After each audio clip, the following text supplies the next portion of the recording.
A good wet tracker, and I just hope that she's thrown a little bit back to him. The way the track is, he's a long striding horse, and normally it doesn't sort of really suit them sort of horses. Jim Cassidy, the rider of Coronation Day. Who's the favourite? Let's have a look at the tote rundown. Coronation Day's at $3.50, odds equivalent of 5-2. Palace Rain $9.40, Shoeshine Henry $30, Just One $26, Muirfield Village $7.50, Pallet $20.80, Captive Edition $22.60, Kenny's Best Pal $30, River Hero $6.70, continued to shorten right up River Hero. Check That Style $18.90, Reading $10.10, Scalero $52, Our Pompeii $72, Mac Brave $16.80, Tuscan Artist, the horse from Perth, $114, He's Classic $89, the Kiwi, $24 for Raising Kentucky number 17, and $109 about number 18, Sovereign Dan. Restitution is out. Win pool of almost $1 million, $941,000, would climb past the $1 million mark by the time they jump, and $634,000 for the place. So already the Derby holding over $1.5 million. Well, Gary, your tip in the event, are you going to stick with Coronation Day? Yes, he certainly looks nice. He's nice and relaxed there. He's got the right jockey. One I do like a little bit is Reading, but I notice he's still a maiden, but a maiden won it last year, I think. 2 years ago, Fire Oak. Reading, he's a very lovely type of horse, and gee, he'll be suited by the distance, and of course he's by Nassipor, and Nassipur's side the Cup Quinella last year of Letzel Open, Shiva's Revenge, so he's certainly got the right breeding despite being a maiden, Gary. That's right, yes, it's certainly, and he's been running home very well in most of his races. So I would expect, on the bigger track, that's what the trainer is saying the horse wants. Well, I hope he can get home today for them. Well, Bart's had a tremendous record in this race, and he's got 3 in it this year. Shoeshine Henry, Muirfield Village, and Raising Kentucky as well, number 17. Well, that's right. Muirfield Village was very impressive that day at Rose Hill when he beat Superimpose. And his running wasn't all that bad at the Cox Plate because it was a pretty rough race, and I think a lot of those horses you're going to ignore they ran in that. Palace Rain fell in the Cox Plate last week. Can that affect his chances? Well, it often does. The horse will lose a little bit of confidence. His winning the Caulfield Guineas was very good, and that is generally a race that's had a good bearing on the Derby. But whether that horse has got over that fall, only this race will tell, actually. There's been good support for River Hero, number 9. He has shortened right up in the betting. He was double-figure odds, and now a clear-cut second favourite at $6.20 and $2.30. Crackers might have some last-minute information from the betting ring. And I would say that River Hero, the boys down here are really going to take a whack in the eye if these two actually run to Quinella or get up, because there's been a hell of a lot of money, a lot of interstate money, and a lot of money from New Zealand. But all of a sudden, the boys have really decided to have a bet, and they've opened up and they've walked in, and I've seen a couple of $1,000 bets put on. There has been a couple of $5,000, and over in the rails, a lot of money put on too. All set to go for the double AMI Victoria Derby, 2,500 metres. The light is on. Favourite Coronation Day. Set, and they're racing. Coronation Day missed the start by a length or so, and Shoeshine Henry a bit slow to begin with Tuscan Artist. One of the first horses to appear was Just One, and he immediately looks for the front running from Palace Rain. Mac Brave goes up in a second place, and wide out on the track, getting to third, Sovereign Dan, followed by He's Classic. Coronation Day's worked up to be 5th going out of the straight. They were followed by Muirfield Village. Palace Rain 7th on the rail, followed by Captive Edition. Going around them 3 deep was Raising Kentucky, and they were followed by Shoeshine Henry. Pallet back midfield from Our Pompeii and Reading, 2 lengths to River Hero, who settled well for Die. Then Tuscan Artist, 2 lengths to Check That Style, 2 lengths to Kenny's Best Pal, and last of all was Scalero, and he's 15 lengths off the lead. Along the back of the course they go, 1,700 metres to run, and Mac Brave in front for Darren Gauci. By a length to Sovereign Dan. Third, the inside was Just One. Shoeshine Henry going up 3 deep to 4th, and they were followed by He's Classic, Coronation Day.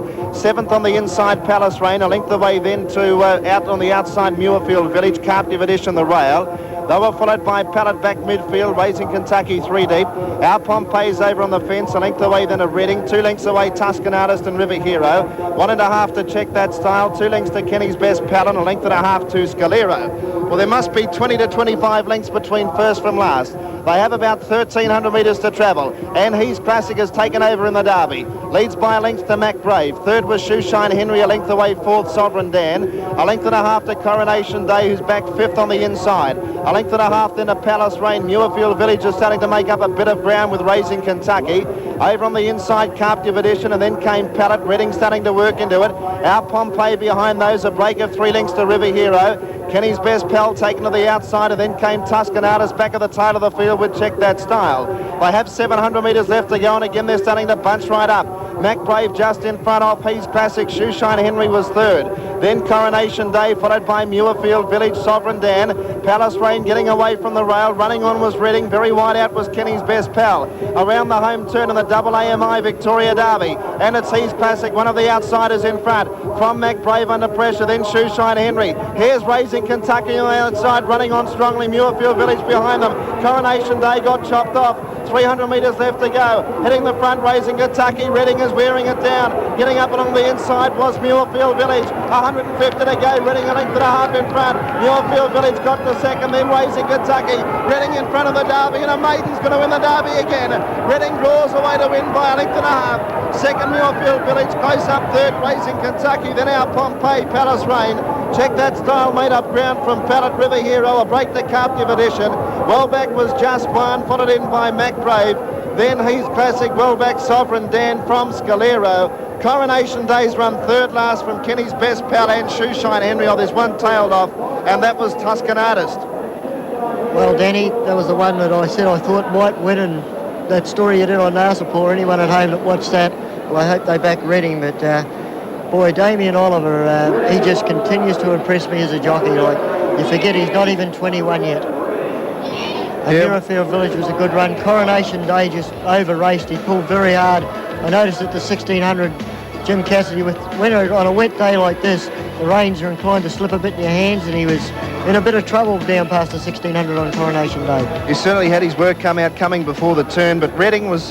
he rated that perfectly, Damien Oliver, because he's a natural stayer that would be running on, and he just let him flow into the race, and made it a one-act affair in the last 200. Bart Cummings' horses, Muirfield Village and Raising Kentucky, battle on pretty well and have emerged as very nice staying horses. But I thought coming to the 200 when Mick Tippman angled for a run on Muirfield Village that he was going to be right in it, but Reading was just too strong. And Reading, to me, looks like with another year on him, he'll even be a better horse. He'll mature a little bit. He's still an immature-looking horse to me. He's by Nassipur, we mentioned before, they take time to mature. This is his first win today, and it's a $778,000 race. Gary, looking at the replay, 11, 5 and 17 are the placings. 5 second Muirfield Village, and 17 is third Raising Kentucky. Well, he's put the issue beyond doubt at the 250. Reading's hit the front. That's right, and here you can see Muirfield Village. Mick Tippman's gone back to the inside. And I thought at this stage he might get home, but Reading was just far too strong. I noticed just as they straightened up, there's a little bit of trouble. Palace Rain seemed to just cop a little bit of a check, but that might have been a little bit of the horses losing his confidence from that fall last week. 11, 5 and 17 are the placings. Fourth in was number 13, which was Our Pompeii, and fifth in was number 10, Check That Style. They're the winning connections, and what a moment that would be to win a Victoria Derby. Oh, it'd be fantastic, wouldn't it? You'd be absolutely elated. You'd be on cloud nine for a long, long time. Certainly would. It's amazing, Dan, last year we remarked on some of these young jockeys coming through, like Stephen King, Damien Oliver. Here's Damien here. He's got just so much polish, this boy. It just amazes me the way he's riding, so much confidence. Geez, very really vigorous. Really putting it together, Damien Oliver. That was a perfect ride.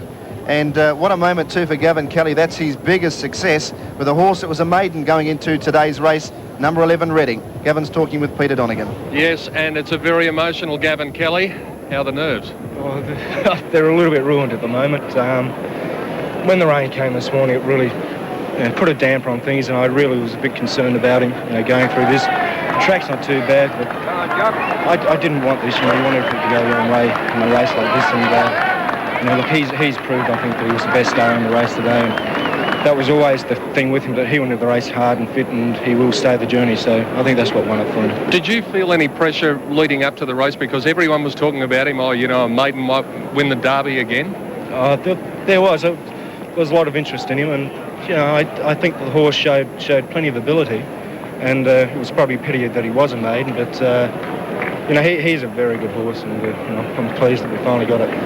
Damien Oliver, a wonderful ride too. Yeah, wonderful. Like, I chased a couple of riders for him prior to the build start and that, and I couldn't really get anybody to commit. And after last Saturday's run, Damien committed, and that was nice too. Must be a wonderful moment for you. I think you trained Convictuate Lady to win a Sandown Cup, but this would probably put that in the shade now, I suppose. I think this is just about it. This is perfect. This is a lot of planning, and it's finally come off. Well, Gavin, the feeling's about to be complete as he comes back. I'm sure you want to be there with him. Congratulations. Thanks, Andrew. Thank you. The trainer of the Victoria Derby winner, AAMI Victoria Derby winner in Reading, number 11, ridden by Damien Oliver. There's a bit of a superstition when you come onto racecourses, the first person you bump into you should follow. The first person I bumped into when I walked into the course very early this morning was Damien Oliver. And there he is, coming back to scale now with the skull cap raised, the winner of the Victoria Derby, shades of Fire Oak a couple of years ago when a maiden won the Derby. And it's happened again today. This chestnut horse has been too good. Number 11, Reading, taking out the classic race for 3-year-olds. Second placing going to number 5, Muirfield Village, and the outsider, number 17, Racing Kentucky, running third. There are the placings after the AAMI Victoria Derby. And a wonderful scene down here in the mounting yard. We'll take a break.